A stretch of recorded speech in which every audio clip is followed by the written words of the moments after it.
Alhamdulillah, di subuh hari yang penuh berkah ini kita kembali melanjutkan ceramah Islamiyah kita. Kemarin malam saya bahas terkait hakikat salat. Tentu ini akan saya lanjutkan. Kita harus mengetahui begitu pentingnya perintah salat ini sampai Rasulullah langsung dipanggil oleh Allah Subhanahu wa taala untuk menerima perintah salat.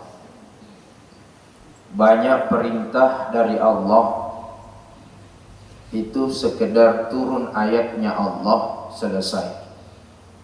Perintah puasa turun ni ayat nabuange, ya ayyuhalladzina amanu kutiba alaikumussyiyam, dan itu kita laksanakan. Perintah zakat wa itaiz zakah itu adalah perintah Allah dengan turun ayatnya Allah. Perintah haji itu semua turun ayatnya Allah untuk memerintahkan kepada kita hambanya untuk melaksanakan.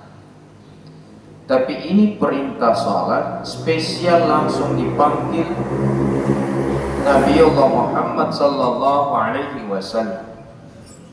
Bahkan menurut riwayat, bahkan sudah ada yang tahu Bapak Ibu, pertama perintah salat itu sebanyak 50 waktu. Dengan itu pula dikurangi menjadi 5 waktu, dan itu yang menjadi kewajiban kita selaku umat Islam. Coba garek tabayangkan ni, nareko yero sempaja 50 waktu jaji di naga jaji jama-jamat tak. Kalau 50 waktu itu yang jadi, pekerjaan kita tidak akan ada yang selesai.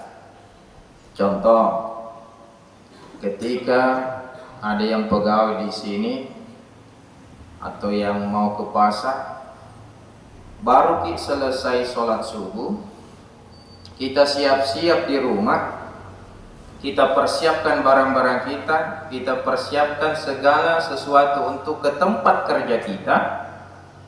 Napa kita melok menrek kendaraan ni, mak basiku masih jih. Coba gara. Urang kira masuk pajak isi. Ketika itu setelah selesai sholat kita wirid dalam perjalanan sampai di kantor, mak basi kawai. Coba. Dan tidak ada pekerjaan yang selesai. Maka syukurilah ini Bapak Ibu, dengan perintah salat 50 waktu mencaji 5 menit, maka engkau pigaui patetongi alirin na agamata. Nasa mega pabo mala cule-cule ia senge sempanya. Mega ini umat selenge mengaku seleng dirinya mengatakan orang Islam, tapi tidak melaksanakan salat 5 waktu. Banyak. Ini memang ibadah. Kalau dia tepuk mawatan ipigau, maka untuk itu laksanakan sholat 5 waktu sebelum kita nanti menyesal di hadapan Allah. Yang pertama juga akan diperiksa nanti oleh Allah, dia gagalai sangadinna sempajatta. Awwalu ma yuhasabu bihi abdi yawmal qiyamati as-salat. Yang pertama nanti akan dihisab, dihitung adalah salat kita. Fa idza salahat salaha sa'iru amali.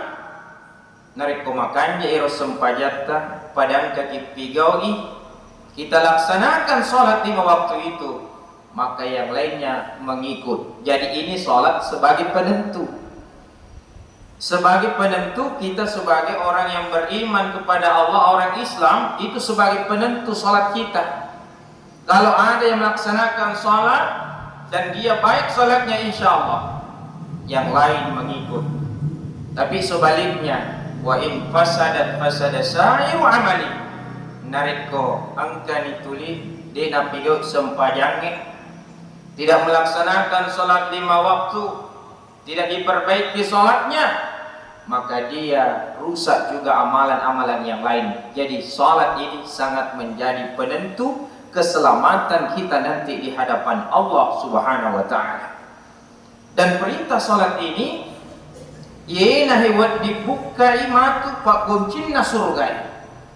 As-salatu miftahul jannah. Salat adalah kunci surga. As-salatu miftahu kulla khair. Salat ini adalah kunci pembuka segala kebaikan.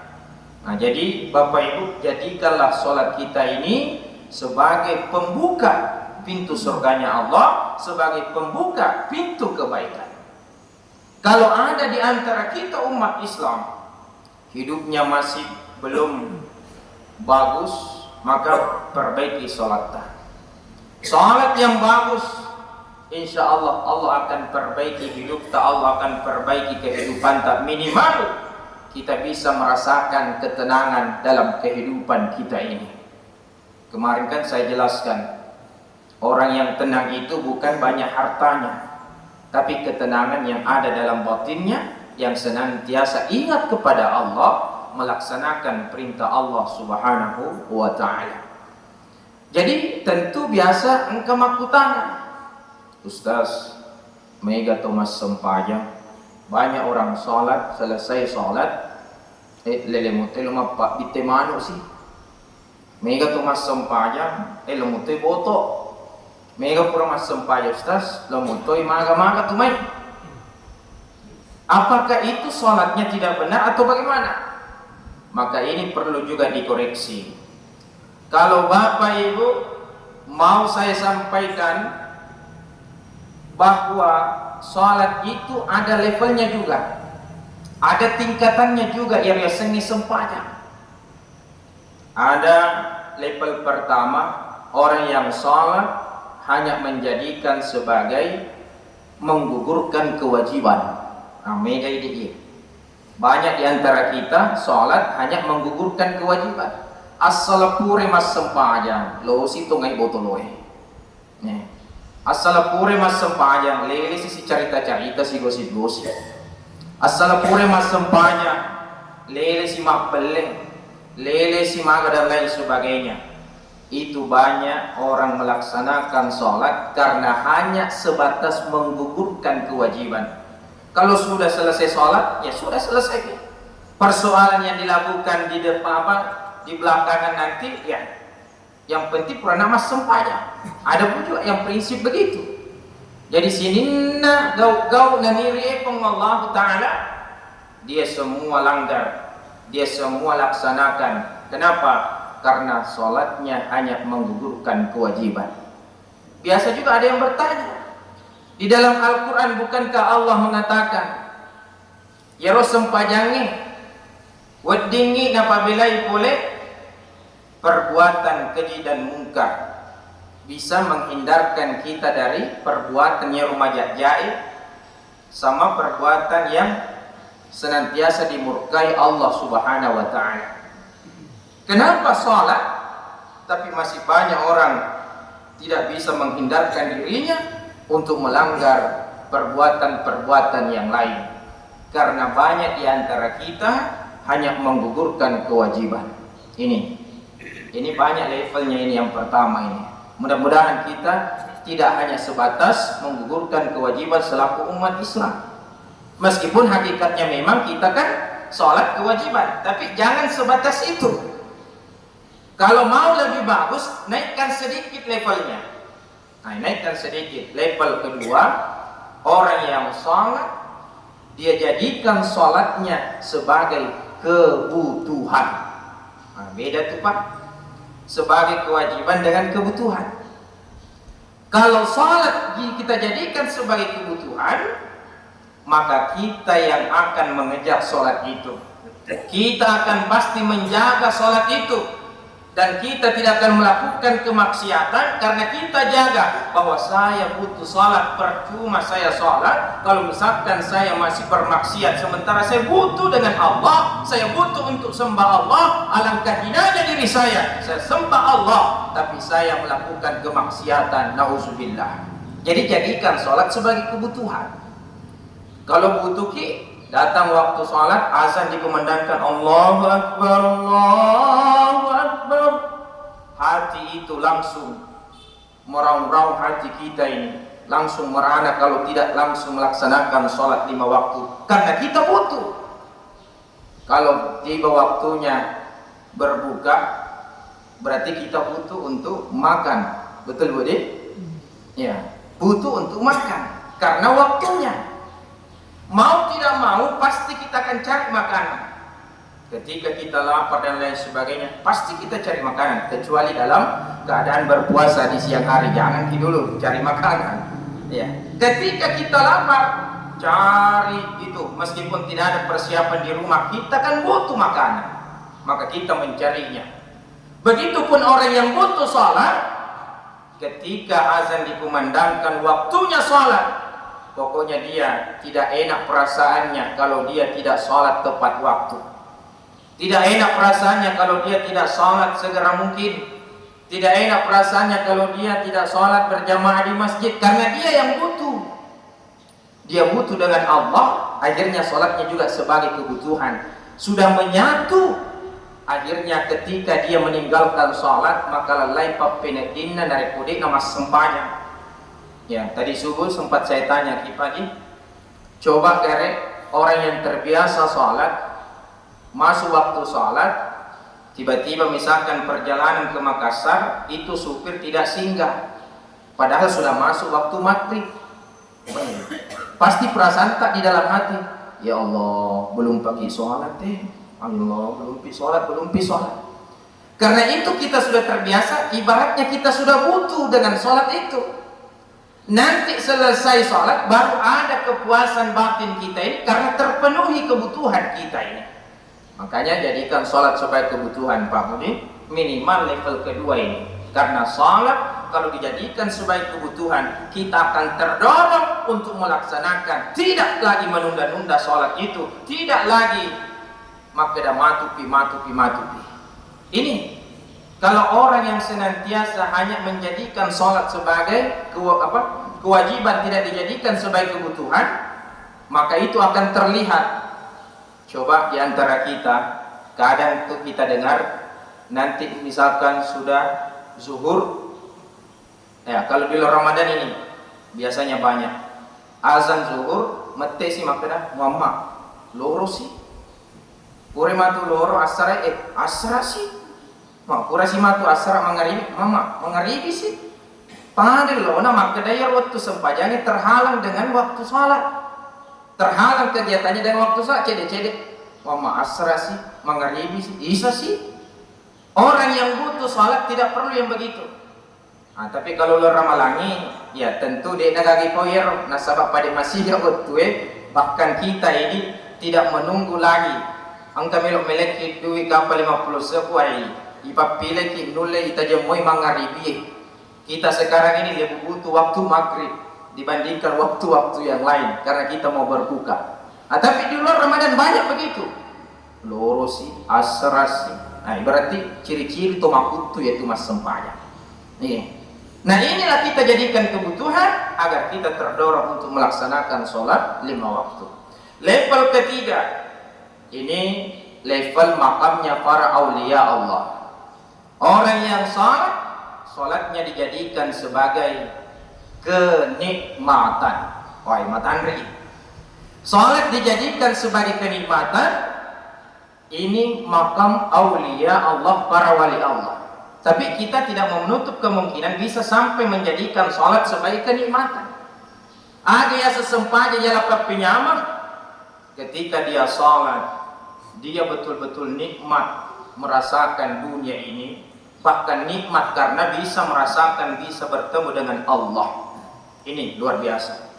Ada orang yang sakit, ketika dia jadikan sholat sebagai kenikmatan, hilang sakitnya. ketika dia beribadah kepada Allah. Banyak kan sahabat-sahabat ipito niula wali-wali Allah ipito niula mas sempajang tidak penit dini, tidak dia rasakan itu gigitan-gigitan serangga, tidak, karena dia menjadikan salat sebagai kenikmatan, memetoi yang sempajangnya daripada ipito ulah. Dia tidak rasakan sakitnya itu. Kenapa? Karena dijadikan salat sebagai kenikmatan. Ya apa ini?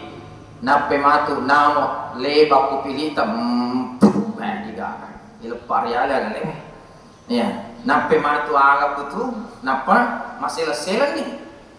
Kalau kita bisa di level ketiga ini, insya Allah tidak diragukan itu salatnya. Kalau kita bisa jadikan salat sebagai kenikmatan, betul-betul nikmat ketika kita laksanakan salat 5 waktu.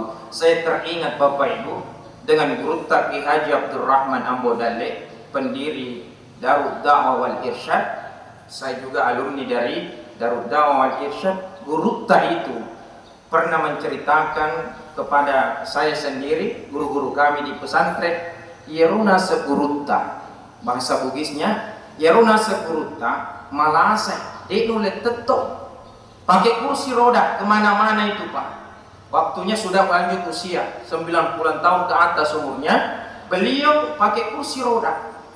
Tapi engkana sesewa waktu masuk waktu sholat, kita antar masuk di dalam masjid.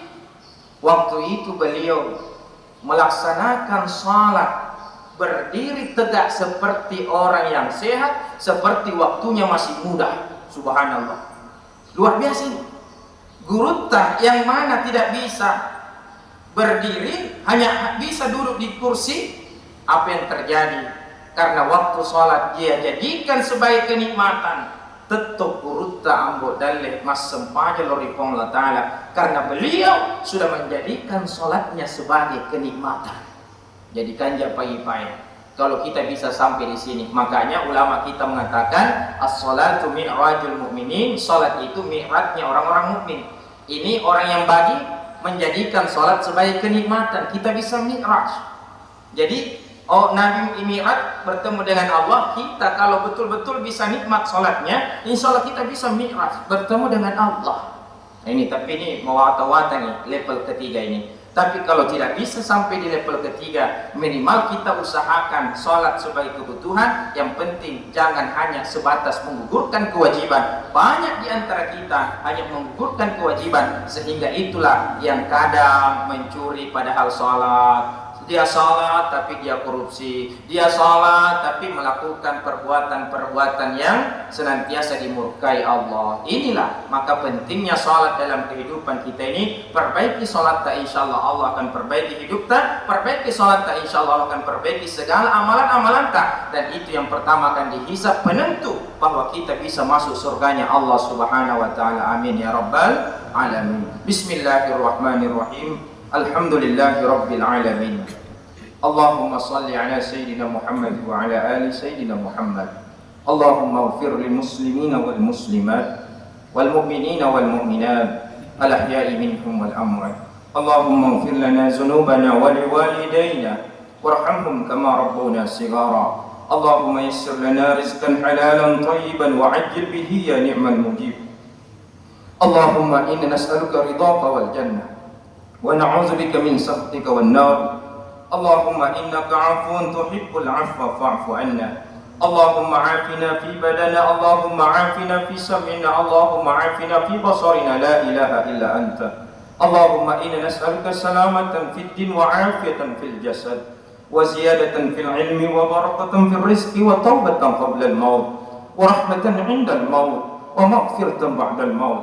Allahumma hawwin 'alaina fi sakaratil maut ونجاة من النار والعفو عند الحساب. ربنا لا تزغ قلوبنا بعد إذ هديتنا من لدنك رحمة إنك أنت الوهاب. ربنا هب لنا من الصالحين ربنا اجعلنا مقيم الصلاة ومن ذريتنا ربنا وتقبل دعاء. ربنا آتنا في الدنيا حسنة وفي الآخرة حسنة وقنا عذاب النار وأدخلنا الجنة مع الأبرار يا عزيز يا غفار. سبحان ربك رب العزة عما يصفون وسلام على المرسلين Walhamdulillahi Rabbil Alamin. Al-Fatihah. Suratul Ladzina Amin amin ya rabbal alamin. Terima kasih. Wassalamualaikum warahmatullahi wabarakatuh.